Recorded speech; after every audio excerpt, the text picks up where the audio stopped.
Hi all, and welcome to the 8th lecture of the Deep Learning course. Today we're going to be discussing deep generative and energy models. So deep generative models constitute some of the most exciting research area in deep learning nowadays. More specifically, today we're going to be discussing some motivation behind which one should consider using generative and energy models. We're going to be introducing the basic idea behind energy-based models, and then we're going to discuss some of the historically more important ones, like the Hopfield networks, Boltzmann machines, and deep belief networks. And in the end, we're going to close with some modern energy models that have been shown to work particularly well. So before motivating on why or when to use generative models, maybe we should make a summary of the discriminative models we've been discussing so far. So so far we've explored mostly discriminative models, which given an individual input, they make a prediction, right? So given an image, they predict whether they contain a bicycle or a person, and this is called classification, or they can predict a score, a number, for instance, what is the IMDb score of a particular image or movie. And discriminative models typically are optimized such that they maximize the probability of individual classifications. That is, they don't really model data jointly per se. Given like an individual image, they make a prediction. Now, when we have the generative models, the idea is that we want to model now data jointly. Or to put otherwise, we want to know what is the distribution, the data distribution, what is the distribution that generates the data, that creates this data. For instance, we would like to actually know what is the probability, what is the likelihood behind a particular input XA, right? We don't want to know whether XA contains a bicycle or not, but we would like to know what is the likelihood of this happening. Now, one could say that this is sort of what already happens with our standard cross-entropy loss. Well, this is not exactly entirely true, because if you consider it, softmax doesn't really tell you whether it doesn't really tell you whether what you're seeing is, for instance, how likely it is to be a bicycle. It rather tells you how more likely it is that it's a bicycle and not a person or a dog. So it sort of considers all possible class labels, but doesn't really consider all types of bicycles. For instance, if our universe, if our data comprises a lot of bicycles, so we have a pretty good, like if, let's say we have a nice model, and with it we can have a pretty good understanding of what a bicycle might look like. We might want to know, given a new input, given a new image, like this one, what are the chances that this is indeed a bicycle? Is this like really a picture that has the characteristics of a bicycle, or is it an anomaly? What is the probability? So when do we want to learn distribution, or why would we want to learn a distribution? So clearly, if we have a distribution, it means that we can do density estimation, so we can estimate the probability of X. Given the previous example, if I have my image, I can go to my probability distribution and then see that it's basically, quite unlikely, like 30% chances that it's actually a bicycle, so probably, I should ignore it. That's one example. Another thing, something that definitely you cannot, or at least you definitely cannot do with discriminative models, is that sampling. So what if you want to generate new X's, new types of data that of course are plausible, that are of course likely to happen? For instance, let's say you've got a very long type Atari game. I think that's Montezuma's Revenge, and we want to roll out possible futures. You want to generate possible futures. How would you do that? Well, you could actually define a probability distribution function of possible futures and sample from it, right? You would like to learn distribution when your goal is structure or representation learning. So by learning the distribution of your inputs, you can distill those features that are likely to generate these images. So you can think of these features, these latent features, as basically the generating codes that together create an object. Generative models are particularly well suited when we have, when we've got a bunch of data for which we have no annotations, no labels, and we want to pre-train our models. We want to discover structure in our data so that afterwards we can use it for downstream tasks. So for instance, we've got a bunch of labels, a bunch of images, and these are not annotated. However, we're going to really do something with discriminative learning. Next to them, we've got a few images like 10 or 20 or 50 for which we do have some labels, and we can learn classifiers. However, because they're just too little data, we cannot really train a very robust classifier. What we can do is we can use a distribution. We can use the unlabeled data to learn the distribution of the data, so get a better idea of what the data looks like, and then use these initial models as initialization, so that we continue training now with our labels. This also falls within the realm of semi-supervised learning, where basically we're given at the same time the unsupervised and the supervised data examples. With generative models, more generally speaking, we can ensure better generalization. So you can imagine that if we know the distribution of our data, then it's much harder for the network, for a discriminative model afterwards, to overfit, to overspecialize its parameters to a few only examples that accidentally exist in the training set. Because at the same time, the generative model, the distribution of our model, the distribution learned by our generative model has to fit any possible data. It has to give good likelihoods for any possible data, including those that are not seen. And generative models are pretty good for simulations. Before, like in the previous slide, we discussed one such case where we unroll possible futures, but in general, we might want to make simulations of what's going to happen, or of what are possible likely events. Generative models can also be used for that purpose. But generally speaking, unsupervised learning, distribution learning, is very much connected with learning structured from learning structured in an unsupervised way from your data. Now, to give you an understanding and to give you some more insight of what does it mean to actually learn a distribution, we can see this example here. So the gray space here is our our universe. It's our world. It's all possible data. Let's say that these gray pixels corresponds to all the possible pictures in the world, of course,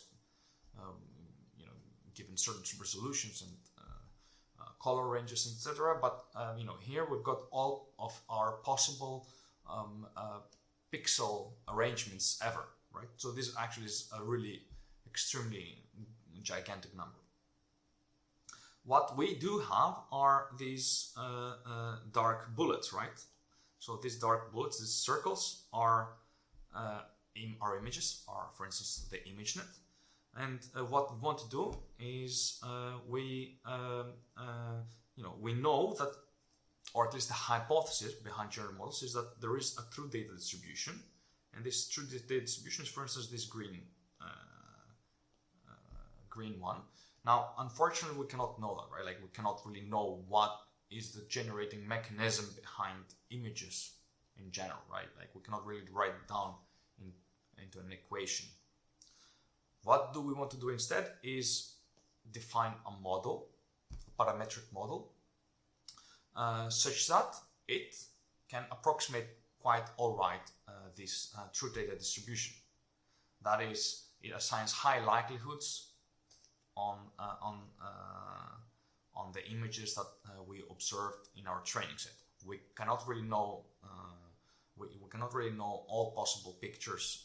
We cannot have access to all possible pictures out there, so we cannot really have access to all the gray areas. We cannot even have access to the intermediate space behind the bullets, simply because that space is gigantic. However, we can try to see whether we can fit, whether we can assign high likelihoods on the observed data, and that's exactly the point of finding the best possible approximation of a model. Now, because the best possible approximation is still an approximation, it means that it will have a certain shape that it is typically a much simpler shape than what the real distribution would be. For instance, a known shape is an ellipsoid, right? Like, we know it, it's not a distribution, it's just like as a figure of speech, right? An ellipsoid is easy to know, we know it in closed form, etc. So we can sort of rotate it, we can translate it, we can basically move it such that it sort of explains the data we have in our training set. And clearly, there are some ellipsoids that are better fits to our data than others. So, for instance, our best possible approximation, that red one here, is probably a better one. Our best possible approximation, the orange one, is probably a better one than the red one here, which only explains part of our observations. Now, our best possible approximation doesn't mean that assigns high likelihood on all data points. Some of them are missed, right? Like the ones here marked with blue. Some of them are, on the fringe, but still, like, on average, most of them are well covered. This was an interpretation in the data space. Now, in the distribution space, this would look like that. Our true distribution here is something that we want, we aspire to discovering, but it's something that we cannot really have access, right? Like, you cannot really know what it looks like. Instead, what we do know is that we can define a family of models, M. So, for instance, our family of models can be neural networks, right? Like, we define like Gaussian models parameterized by neural networks, and each of these models, so each dot in this bag, is a separate instantiation. It's a separate neural network representing a Gaussian function. And now what we want to do is find that neural network, so that parameterization, that vector of parameters, that is as close as possible to the true distribution. Now you would ask, how can we even know what is the closest to our true distribution since we don't know what the true distribution is like? Well, that's something to discuss later. But for now, suffice it to say that basically this is our objective here. Any other approximation, it becomes another location in our bag of all possible models, and the distance of any other approximation to the true one should have should be larger than the best possible one. Now, what are the main challenges? We're interested in parametric models from that family of models here, graphically. So basically the challenges can be easily visualized in this picture. So first of all, how to pick the right family of models. Ideally we would like our family of models to actually even include the data, true data distribution. Then finding the best possible one would yield a distance of 0. Another challenge is how to know which of those models is close to the true data distribution. Or to rephrase, what is a good distance function d such that to compare two different models. Another question is how to learn or how to optimize our models from our family M. So basically, if we start from somewhere like a random location, right, like by our random initialization, we start at a random point in this bug, how do I even start getting or moving to better and better models until I arrive at my best possible model? So these are the three main challenges. And some properties for modeling distributions. Well, we want to learn these distributions since these are probabilities, right? So these are they represent, they have to be represented by probability density functions. This means that we want our model to be non-negative because probabilities cannot be negative numbers. And also we have to make sure that all our possible events that are input to our probability distribution have probabilities that sum up to 1, right? Because that's the definition of a probability. Now, summing up to 1 is basically a normalization step, and it makes sure that the predictions improve relatively. So you can think of it like that. Imagine that a scoring function tells you how good a model is. So, is this a bicycle? Like, you give a number 20 or 30 instead of 1 or 2. What would be a natural thing to have for a score function? The more, the higher the score, the more likely or the better or the more the chances is that we have a bicycle. So yeah, why not like from 20 or 30 go to 100? Now the problem is that like that the model can learn to trivially assign higher scores to all classes, right? So for instance, in this histogram you can just magnify, like scale it such that everything becomes higher, and then this trivially satisfies this objective. However, we don't want that. We want we rather want the pi to remain the same. We don't want to assign higher scores to particular inputs. We want to assign them higher likelihood compared to other inputs. So we want to have relative improvements, which forces models to make non-trivial improvements. So now we have the non-negativity as a first property that we have to satisfy. This is actually rather easy to achieve. For instance, we can say that we've got a neural network and its decisions, we're going to square them. So since the square function is always positive, then this is this first property is immediately satisfied. Instead of squaring, we can also take the exponential. Like we can take the exponential function. That's also always positive. However, the problem is that both these functions, they don't really sum up to 1. So what we can do instead is we can normalize at the same time by the total volume of the function. So basically by taking the integral of the function over all possible inputs. So this is actually simpler than it sounds. Basically, if you've got this vector 3, 1, 4, normalizing by the volume means basically you're summing up all the possible inputs, 3, 1, and 4, and dividing by that number. Examples of such distributions are, the exponential of this form, minus x minus mu squared over 2 sigma squared. Basically, the volume here is equal to the square root of 2 pi sigma squared, and this is the Gaussian distribution. And similarly, we can derive the exponential distribution.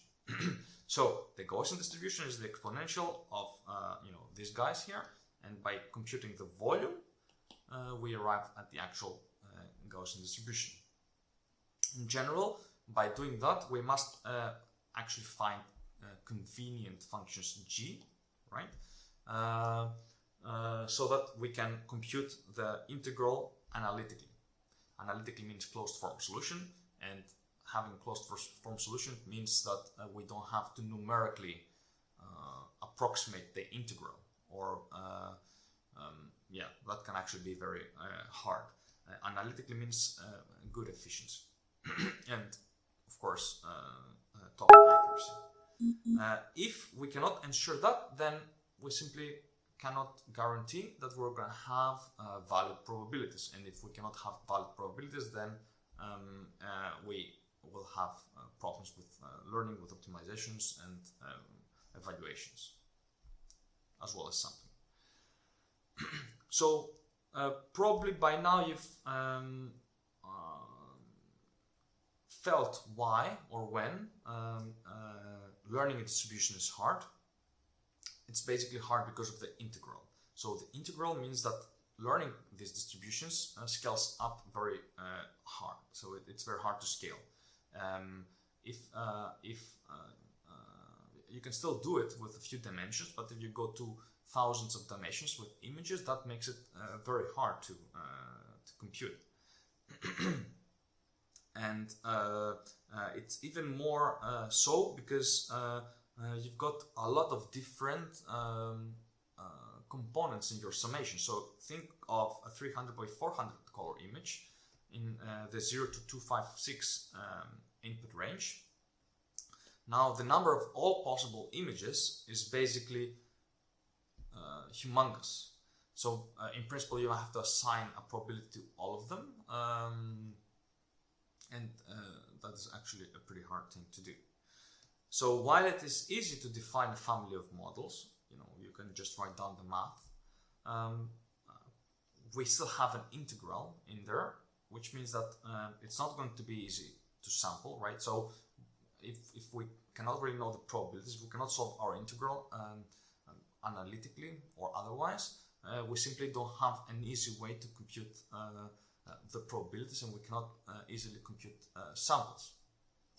And this is needed for evaluating. We cannot easily know how to optimize or how to obtain a better version of our model so that we arrive closer to the true data distribution. We've got probably problems with data efficiency, which means that we're going to have very long training times, and quite often we're going to have bad sample efficiency, and this means that you might have to draw a lot of samples, which can be detrimental to the accuracy as well as the training times. Which brings us to the next point. We saw when we want to learn distribution, so when we want to have generative models. When now we're going to talk now on when we should not learn a distribution. And I like to use now a quote from Vladimir Vatnik, who is the father of support vector machines, who said that one should, for support vector machines, there are discriminative models, and he said one should solve the classification problem directly and never try to solve a more general problem, which is even harder as an intermediate step. So that was a response to those who were attempting to firstly learn a generative model and that use that one to learn a discriminative model. So this leads us actually to the following point. If for you probabilities are important, or if you got no good human annotations and you want to learn features regardless, if you want to generalize to many downstream tasks, and in general when the answer to a question of how to improve your model is not more data, then you should go for generative models.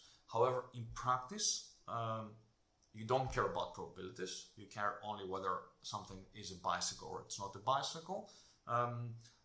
You do have human annotations, or many of them. you don't always care to generalize to many downstream tasks. You simply train for it, and that's it. And quite often you can still simply get more data and then get done with it. So if you have a very specific task and you can get lots of data, or even enough data, and combine it with fine-tuning, and you got annotations, then you no need to make things more complicated. You stick to discriminative models. If, however, one of these conditions apply, then you can try generative models. And here I'm having a map of generative models. Today we're going to be focusing on models like Boltzmann machines and other energy-based models. Thank you.